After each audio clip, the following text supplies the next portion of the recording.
ओम शांति।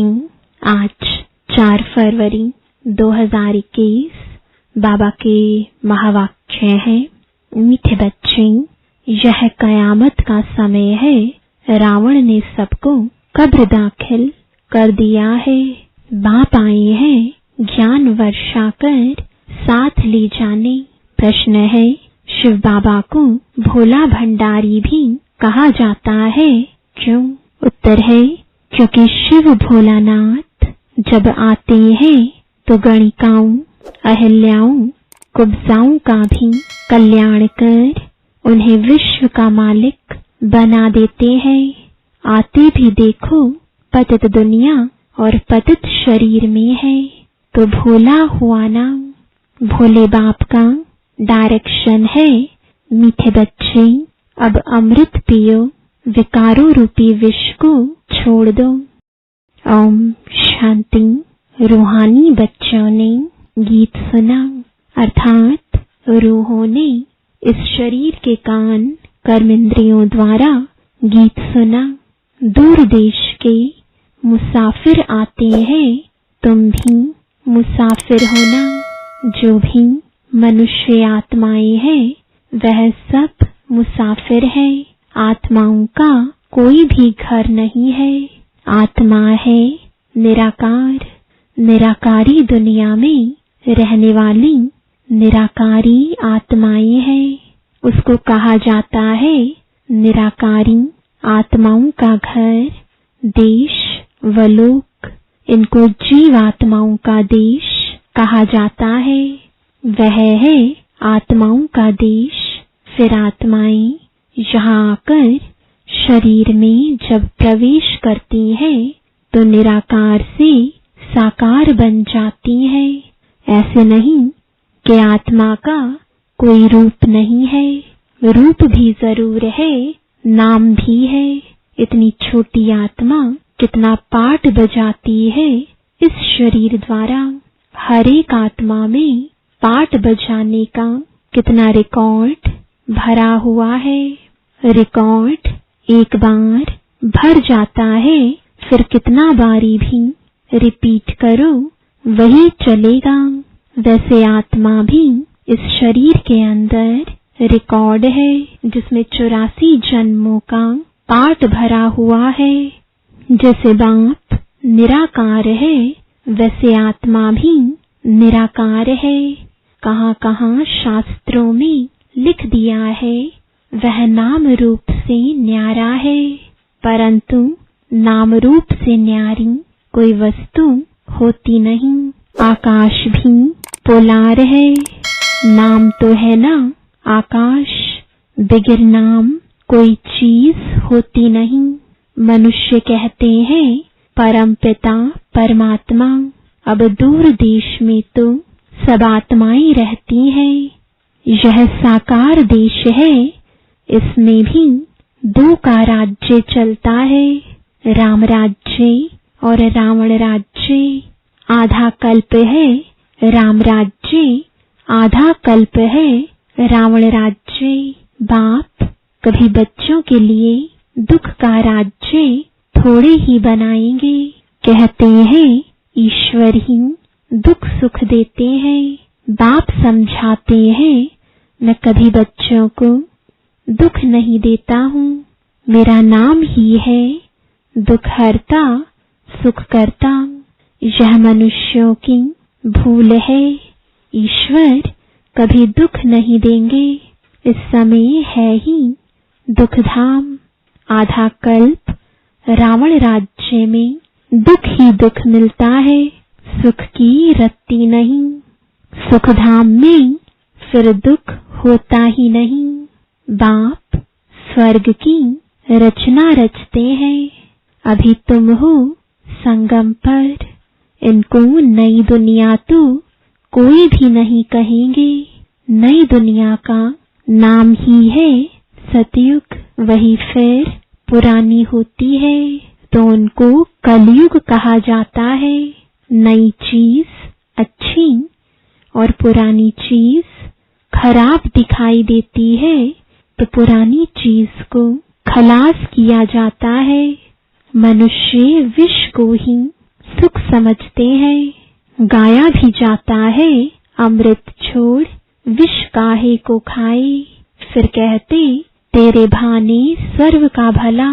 आप जो आकर करेंगे उससे भला ही होगा।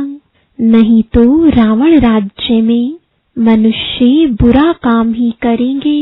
यह तो अब बच्चों को पता पड़ा है कि गुरु नानक को 500 वर्ष हुए, फिर कब आएंगे? तो कहेंगे उनकी आत्मा तो ज्योति ज्योत समा गई। आएंगे फिर कैसे?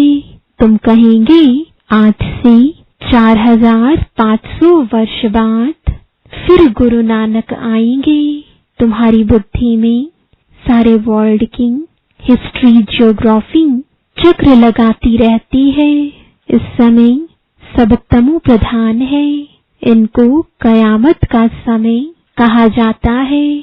सभी मनुष्य जैसे कि मरे पड़े हैं। सबकी ज्योति उझाई हुई है। बाप आते हैं सबको जगाने। बच्चे जो काम चिता पर बैठ भस्म हो गए हैं, उन्हों को अमृत वर्षा से जगाए साथ ले जाएंगे। माया रावण ने काम चिता पर बिठाए कब्र दाखिल कर दिया है। सभी सो गए हैं। अब बाप ज्ञान अमृत पिलाते हैं। अब ज्ञान अमृत कहाँ और वह पानी कहाँ? सिख लोगों का बड़ा दिन होता है तो बड़े धूमधाम से तालाब को साफ करते हैं, मिट्टी निकालते हैं। इसलिए नाम ही रखा है अमृतसर, अमृत का तालाब। गुरु नानक ने भी बाप की महिमा की है। खुद कहते एक ओंकार सतनाम, वह सदैव सच बोलने वाला है। सत्यनारायण की कथा है ना। मनुष्य भक्ति मार्ग में कितनी कथाएं सुनते आए हैं। अमर कथा तीजरी की कथा। कहते हैं शंकर ने पार्वती को कथा सुनाई। वह तो सूक्ष्म वतन में रहने वाले, वहां फिर कथा कौन सी सुनाई? यह सब बातें बाप बैठ समझाते हैं कि वास्तव में तुमको अमर कथा सुनाए, अमर लोक में ले जाने मैं आया हूँ। मृत्यु लोक से अमर लोक में ले जाता हूँ। बाकी सूक्ष्म वतन में पार्वती ने क्या दोष किया जो उनको अमर कथा सुनाएंगे? शास्त्रों में तो अनेक कथाएं लिख दी हैं। सत्यनारायण की सच्ची कथा तो है नहीं। तुमने कितनी सत्यनारायण की कथाएं सुनी होंगी। फिर सत्यनारायण कोई बनते हैं क्या और ही गिरते जाते हैं? अभी तुम समझते हो हम नर से नारायण, नारी से लक्ष्मी बनते हैं। यह है अमर लोक में जाने के लिए सच्ची सत्यनारायण की कथा, तीजरी की कथा। तुम आत्माओं को ज्ञान का तीसरा नेत्र मिला है। बाप समझाते हैं तुम ही गुलगुल पूज्य थे। फिर 84 जन्मों के बाद तुम ही पुजारी बने हो।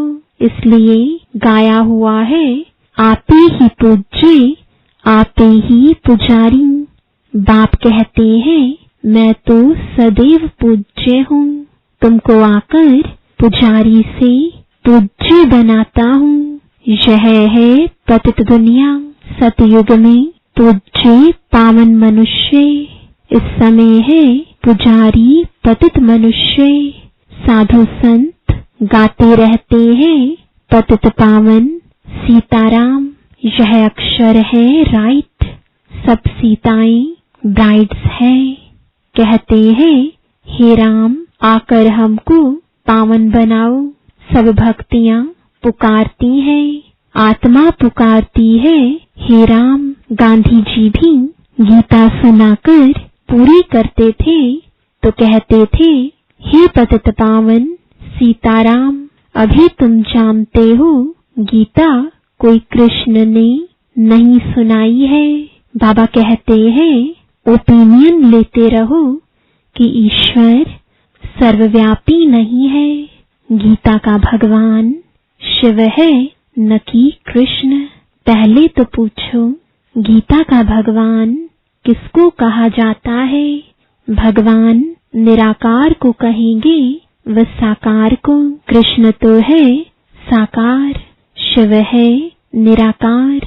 वह सिर्फ इस तन का लोन लेते हैं, बाकी माता के गर्भ से जन्म नहीं लेते हैं।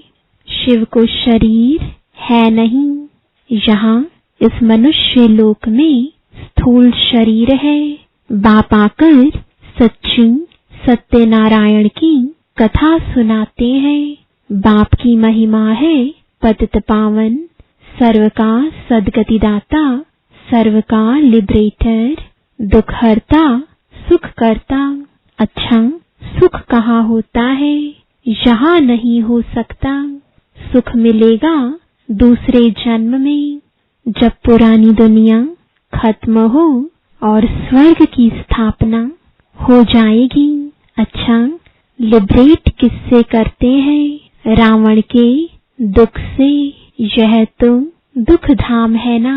अच्छा, फिर गाइड भी बनते हैं। यह शरीर तो यहाँ खत्म हो जाते हैं, बाकी आत्माओं को ले जाते हैं। पहले साजन फिर सजनी जाती है। वह है अविनाशी सलोना साजन। सबको दुख से छुड़ाए, पवित्र बनाए, घर ले जाते हैं।